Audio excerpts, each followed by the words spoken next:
Olá, eu sou Analice da cidade de Mendes e estou gravando vídeo do livro Mulheres na Bíblia.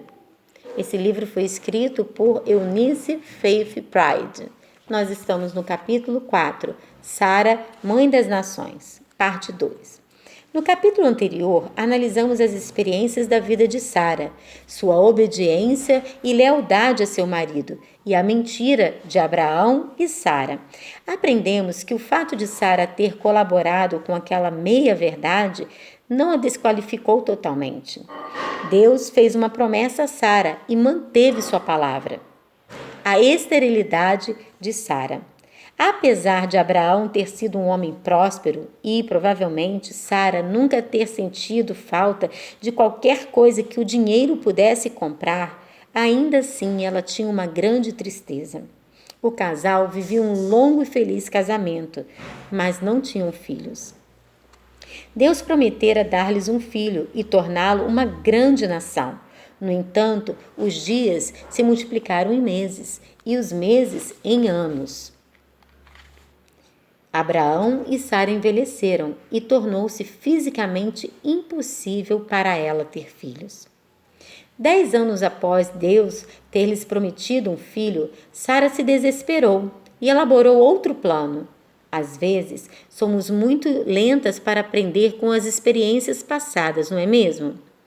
Vimos no capítulo anterior como Abraão e Sara enganaram os egípcios para evitar um possível problema. Com grande amor, Deus os livrou. Sara tramou novamente uma maneira de ter filhos que não estava nos planos de Deus. Você se surpreende pelo fato de Abraão aceitar fazer parte do plano tramado por Sara? Mas antes de julgar duramente Abraão e Sara, precisamos analisar nossas próprias vidas. Quantas vezes tentamos ajudar a Deus fazendo os nossos próprios planos? Devemos permitir que Ele cumpra suas promessas, como lhe convém. Isso é bem melhor do que nos preocuparmos. O triste é que algumas de nós preferimos nos preocupar. O plano de Sara era dar sua serva Agar a Abraão, pois assim ela poderia ter um filho, ou seja, um filho que seria de Abraão. Sara pensava consigo mesma que esta seria a maneira de Deus, de assim cumprir a promessa de Deus. Encontramos essa história em Gênesis 16. Ora, Sarai, mulher de Abraão, não tinha filhos. Tendo, porém, uma serva egípcia por nome Agar, disse Sarai a Abraão: Eis que o Senhor me tem impedido de dar à luz filhos. Toma, pois, a minha serva, e assim me edificarei com filhos por meio dela. E Abraão anuiu ao conselho de Sarai. Ele a possuiu, e ela concebeu. Vendo ela, Agar, a serva, que havia concebido, foi sua senhora por ela desprezada. Agar deu à luz um filho a Abraão, e Abraão, a seu filho que lhe dera Agar, chamou-lhe Ismael. Era Abrão de 86 anos quando Agar lhe deu à luz Ismael. O plano de Sara não fazia parte do plano divino. Deus apareceu novamente para Abraão e Sara. Ele mudou o nome de ambos e reafirmou sua promessa de que lhes daria um filho. Especificamente, Deus lhes disse que daria um filho a Abraão por meio de Sara. No tempo certo, Deus cumpriu sua promessa, conforme lemos em Gênesis 21, versículos de 1 a 5. Visitou o Senhor a Sara, como lhe dissera, e o Senhor cumpriu o que lhe havia prometido. Sara concebeu e deu à luz um filho, a Abraão, em sua velhice, no tempo determinado de que Deus lhe falara. Ao filho que lhe nasceu, que Sara lhe dera à luz, pôs Abraão o nome de Isaque. Abraão circuncidou o seu filho Isaque quando este tinha 8 dias, segundo Deus lhe havia ordenado. Tinha Abraão 100 anos quando lhe nasceu Isaque, seu filho. Por meio do nascimento milagroso de Isaque, os judeus começaram a ser denominados como povo escolhido por Deus. O que aconteceu com Sara depois do nascimento de Isaque? A Bíblia não nos dá muitos detalhes, mas narra um acontecimento em Gênesis 21. No dia em que Isaque foi desmamado, Abraão deu uma grande festa. Durante a festa, Ismael, filho de Abraão e Agar, zombou de Isaque. Sara viu o que estava acontecendo e pediu a Abraão para expulsar Ismael e Agar. Abraão sentiu-se muito incomodado, mas Deus falou com ele, de acordo com o que lemos em Gênesis 21, versículos de 12 a 13.